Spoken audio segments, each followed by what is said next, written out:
Hi guys, welcome back to my channel. ಇವಾಗಿನ ದೇವಸ್ಥಾನ reach ಆದ್ವಿ. ಬಸ್ಸಿಂದ ಬಂದು ಕಾಲು ತೊಳ್ಕೊಳ್ಳೋಣ ಅಂತ ಬಂದ್ವಿ. ಕಾಲು ತೊಳ್ಕೊಂಡು ನಾನು ನನ್ನ ಫ್ರೆಂಡು ದೇವಸ್ಥಾನ ಎಂಟ್ರ್ ಆಗ್ತಾ ಇದ್ದೀವಿ. ಇವಾಗ ಆ ದೇವಿ ನೋಡೋಕ್ಕಂತ ಕಣ್ಣು ಸಾಲದು ಗೈಸ್. ಸೀರಿಯಸ್ಲಿ ಅಮೇಝಿಂಗ್ ಅಂತಲೇ ಹೇಳ್ಬೋದು. ಹಂಗೆ ಈ ಕಡೆ ಒಳಗಡೆ ಬರ್ತಾ ಈ ಕಡೆ ಒಂದು ಗಣೇಶನ ಸ್ಥಾಪನೆ ಮಾಡೋರೆ.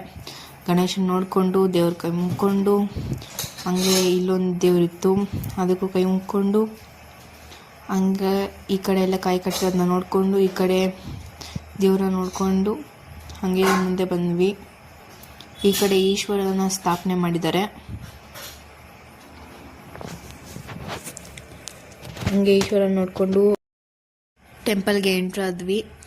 ಡೈರೆಕ್ಟ್ ಟೆಂಪಲ್ಗೆ ಎಂಟ್ರ್ ಆದ್ವಿ. ಬಿಕಾಸ್ ಅಲ್ಲಿ ಯಾರು ಜನ ಜಾಸ್ತಿ ಇಲ್ದಿರೋದ್ರಿಂದ ಡೈರೆಕ್ಟಾಗಿ ಬಿಟ್ಟರು.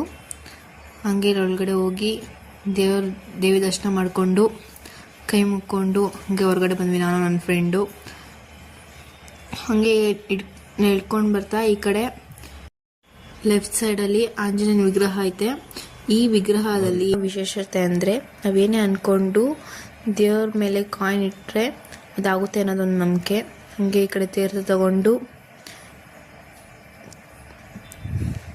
ಕುಂಕುಮ ಇಟ್ಕೊಂಡು ಈ ಕಡೆ ದೇವ್ರ ದೊಡ್ಡದು ಪ್ರತಿಷ್ಠಾಪನೆ ಮಾಡಿದ್ರಲ್ಲ ಅದನ್ನು ನೋಡೋಕ್ಕಂತ ಹೋದ್ವಿ. ಈ ಕಡೆ ಲೆಫ್ಟ್ ಸೈಡ್ ನೋಡಿದ್ರೆ ಗುಹೆಯಲ್ಲೆಲ್ಲ ದೇವ್ರುಗಳ್ನ ಇಟ್ಟಿದ್ರು. ಹಂಗೆ ದೇವ್ರನ್ನ ನೋಡಿಕೊಂಡು ಇಲ್ಲೊಂದು ಕೆಳಗಡೆ ಸಣ್ಣದು ಕೂರಿಸಿದ್ದಾರೆ, ಅದು ದೊಡ್ಡ ಸ್ಟ್ಯಾಚು. ದೇವ್ರ ನೋಡಿಕೊಂಡು ಕೈ ಮುಕ್ಕೊಂಡು ಮನಸ್ಸಿರೋದನ್ನೆಲ್ಲ ಬೇಡ್ಕೊಂಡು ನೋಡ್ಕೊಂಡು ಈ ಕಡೆ ಬಂದರೆ ಮತ್ತೆ ಈ ಕಡೆ ಲೆಫ್ಟ್ ದೇವ್ರುಗಳ್ನೆಲ್ಲ ಇಟ್ಟಿದ್ರು ಆ ಗುಹೆ ಥರ ಮಾಡಿಬಿಟ್ಟು. ಹಾಗೆ ನೋಡಿಕೊಂಡು ಈ ಕಡೆ ಬಂದರೆ ಕಾಯಿನೆಲ್ಲ ಕಟ್ತಾಯಿದ್ರು, ಅದನ್ನೆಲ್ಲ ನೋಡಿಕೊಂಡು ಇಲ್ಲಿ ಎಲ್ಲ ದೇವ್ರಿಗಂತ ಉದ್ಗಡ್ಡಿ ಎಲ್ಲ ಹಚ್ತಾಯಿದ್ರು. ಈ ಕಡೆ ಉಪ್ಪಲ್ಲೆಲ್ಲ ನಾವೇನೇ ಬೇಡ್ಕೊಂಡ್ರು ಉಪ್ಪಿಟ್ಬಿಟ್ಟು ಮಾಡ್ತಾರಂತೆ ಅದೇನೋ. ಮತ್ತು ಇಲ್ಲಿ ನೋಡಿಕೊಂಡು ಬಸವಣ್ಣ ಅಂತ ಇದು ಒಂದು ಸಂಡೆ ಎಲ್ಲ ಹೋದರೆ ಇಲ್ಲಿ ಜಾಸ್ತಿ ವಿಶೇಷತೆ ಇರುತ್ತೆ. ಆ ವಿಶೇಷತೆ ಏನಂದರೆ ಬಸವಣ್ಣನ ಕೆಳಗಡೆ ಕೂರಿಸ್ಬಿಟ್ಟು ಅದ್ರ ಮೇಲಿಂದ ನೀರು ಹಾಕ್ತಾರೆ. ಹಂಗೆ ನಾನು ನನ್ನ ಫ್ರೆಂಡ್ ಅದನ್ನ ನೋಡಿಕೊಂಡು ಈ ಕಡೆ ಊಟಕ್ಕಂತ ಬಂದ್ವಿ. ಊಟ ಮಾಡಿಕೊಂಡು ಊಟ ಮಾತ್ರ ಸಕ್ಕತ್ತಾಗಿತ್ತು.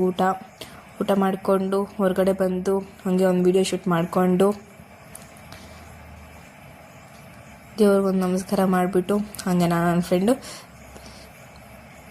ಐಸ್ ಕ್ರೀಮ್ ತಿನ್ಕೊಂಡು ಮನೆಗೆ ಬಂದು. ನಿಮಗೆ ಈ ವಿಡಿಯೋ ಇಷ್ಟ ಆಗಿದ್ರೆ ಲೈಕ್ ಮಾಡಿ, ಶೇರ್ ಮಾಡಿ, ಕಮೆಂಟ್ ಮಾಡಿ. Thank you.